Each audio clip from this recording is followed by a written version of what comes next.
પાર્ટીમાંથી પદ કે ટિકિટ લઉં તો મને મારી નાખજો। જેથી મને ગુજરાતની જનતા કોઈ પક્ષમાં પદ લેતા ફાળે કોઈ પણ પક્ષમાં મને કોઈ પણ પક્ષમાં ટિકિટ લેતા ફાળે તેથી ગુજરાતની જનતા મને રોડે મારી નાખી અહીંયાથી વિનંતી કરું છું।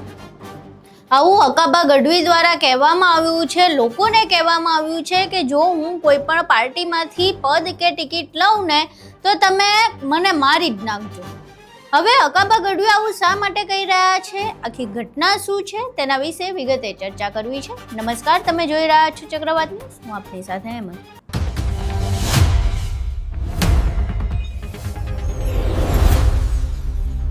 મોરબીના જેતપરમાં છેલ્લા ઘણા સમયથી ખેડૂતો આંદોલન કરી રહ્યા છે। વીજ પોલની સમસ્યાને લઈને આંદોલન ચાલતું હતું અને આ આંદોલનમાં એન્ટ્રી લીધી હતી હકાબા ગઢવીએ। હકાબા ગઢવીએ શરતી સમર્થન આપ્યું હતું। એવું કહ્યું હતું કે કોઈ પણ રાજકીય પાર્ટીના નેતાઓ કે આગેવાનો જો આમાં ન હોય તો હું આ આંદોલનમાં આવીશ। એટલે હકાબા ગઢવી તો આંદોલનમાં ગયા। ત્યારબાદ બહુ બધી વાતો સામે આવી। હકાબા ગઢવી પહેલા ડાયરો કર્યો, ડાયરાને બહુ સારો પ્રતિસાદ મળ્યો। બાદમાં અનેક મીડિયાઓમાં તેમણે ઇન્ટરવ્યૂઝ આપ્યા કે હકાબા ગઢવી તો કેટલા બધા ખેડૂતોના સમર્થનમાં આમ જીવ હોમી નાખે એ રીતના છે। અને બાદમાં પછી એક એવો વળાંક આવ્યો કે હકાબા ગઢવીએ થોડા દિવસો બાદ એવી જાહેરાત કરી કે મને જેતપરની જે ઉપવાસ છાવણી છે ત્યાંથી આગેવાનોએ પ્રતિબંધિત કરી દીધો છે। એ વાત થઈ। બાદમાં જે આગેવાનો છે તેમણે એવું કહ્યું કે ના, હકાબા ગઢવી દ્વારા થોડી ભૂલ થઈ રહી છે, એવું કશું નથી, ખાલી એક દિવસ પૂરતી ના પાડવામાં આવી હતી, બાકી હકાબા ગઢવીનું સ્વાગત છે। આ બધી વાત પતી એના 24 કલાક માંડ થયા હતા ત્યાં હકાબા ગઢવીનો બીજો વિડીયો સામે આવ્યો, એક ઓડિયો કોલ પણ સામે આવ્યો જેમાં 2 કરોડના વ્યવહારની વાત થઈ। આખા જે ખેડૂત આંદોલન હતું એમાં 2 કરોડના વહીવટ પાડવાની વાત હતી અને એ 2 કરોડના વહીવટ પાડવાની વાતને લઈને આખો હોબાળો શરૂ થયો હતો। જોકે આ તમામની વચ્ચે હકાબા ગઢવીનો બિફોર આફ્ટરનો વિડીયો ફરી રહ્યો છે જેમાં લોકો એવું કહી રહ્યા છે કે હકાબા ગઢવીએ શરતી સમર્થન આપ્યું હતું ને એવું કહ્યું હતું કે કોઈ રાજકીય પાર્ટીના લોકો ન હોવા જોઈએ, પરંતુ હકાબા ગઢવી ખુદ ભાજપમાં જોડાયેલા છે, તેમ છતાંય તેમણે એ વાત છુપાવી અને હજુય પાછા ડાયરામાં એવું કહી રહ્યા છે કે હું કોઈ પાર્ટીમાં જોડાયેલો નથી। તો પછી શું હકાબા ગઢવીએ ભાજપમાંથી રાજીનામું આપી દીધું છે? પહેલા અહીંયા બિફોર આફ્ટરનો વિડીયો જોઈએ જે જનતા દ્વારા ચલાવવામાં આવી રહ્યો છે। હું અહીંથી તમને વચન આપું છું, ન્યાય આપ્યું હતું કે હું કોઈ પક્ષમાં શું નહીં, સરસ્વતી માની સોગંદ કહું છું, મારી કુળદેવીની, મારા પરિવારની, કે જીવન આખી હું કોઈ રાજકારણમાં નહીં જોઉં।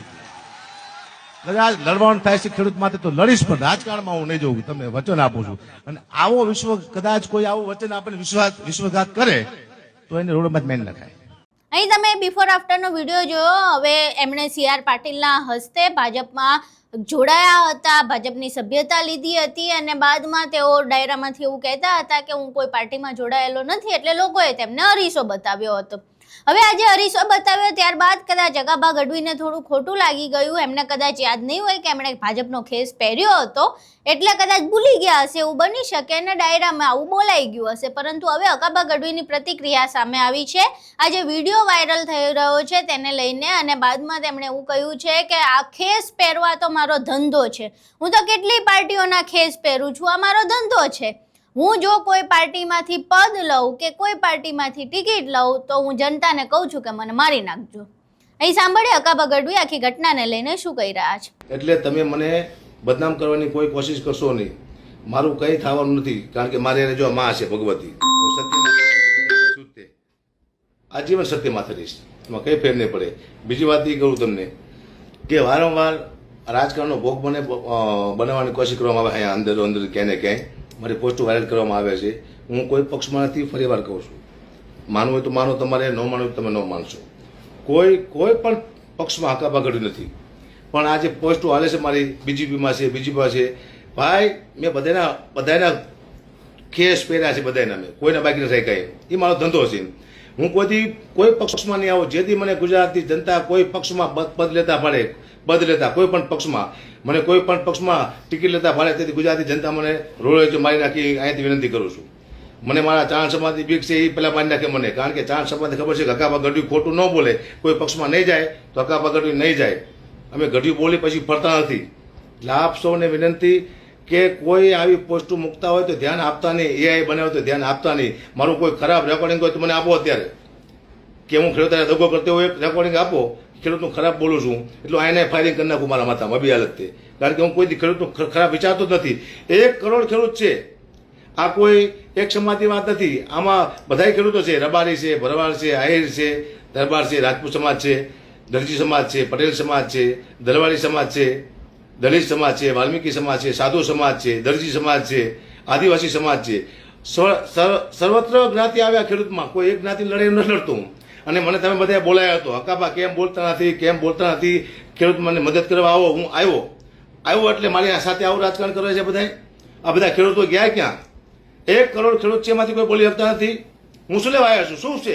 મેં મારી પ્રોપર્ટી બતાવી દીધી તમને, કેટલી પ્રોપર્ટી છે મારી પાસે. કોઈ બેંક બેલેન્સ નથી, બતાવી દો. હવે મને પાસે કંઈક ભાડો તો મને કહેજો.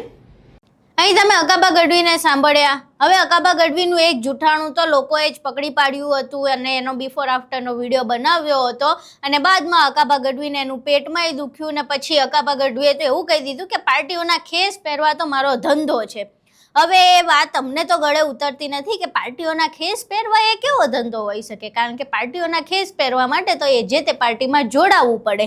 પાર્ટીમાં જોડાયા વિના તો પાર્ટીઓના ખેસ ન પહેરાય. અને અત્યાર સુધી તો એવી જ વાત સામે આવી છે કે તમે ભાજપનો ખેસ પહેર્યો અને ભાજપમાં જોડાયા હતા, ત્યાં સુધી તમે કીધું હતું કે ભાજપનો પવન ચાલે છે અને પવનમાં હું મારી વાણીથી ભાજપને એટલે કે ભારતીય જનતા પાર્ટીને સમર્થન આપીશ.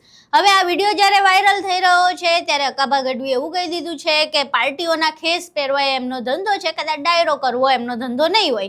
એટલે હવે અકાબા ગઢવીએ આ વાત કરી છે કે જો ક્યાંયથી ટિકિટ લઉં કે પદ લઉં તો મને મારી નાખજો. હવે અકાબા ગઢવીની આ વાત કેટલી સાચી પડે છે, એ કોઈ પાર્ટીમાંથી ટિકિટ કે પદ લે છે કે કેમ, અને આખી ઘટનામાં હજુ કોઈ નવા વળાંકો આવે છે કે કેમ, એ જોવું રહ્યું. અકાબા ગઢવીએ જે પ્રતિક્રિયા આપી છે, અકાબા ગઢવીએ જે પોતાની વાતને લઈને સ્પષ્ટતા કરી છે, જે ભાજપના ખેસને લઈને સ્પષ્ટતા કરી છે, તેના વિશે તમારું શું માનવું છે? તમારા મંતવ્યો અમને કોમેન્ટ બોક્સમાં જરૂર જણાવજો. વિડીયો પસંદ આવ્યો હોય તો વિડીયોને લાઇક કરજો, શેર કરજો અને મારી ચેનલને સબસ્ક્રાઇબ કરવાનું ભૂલશો નહીં. નમસ્કાર.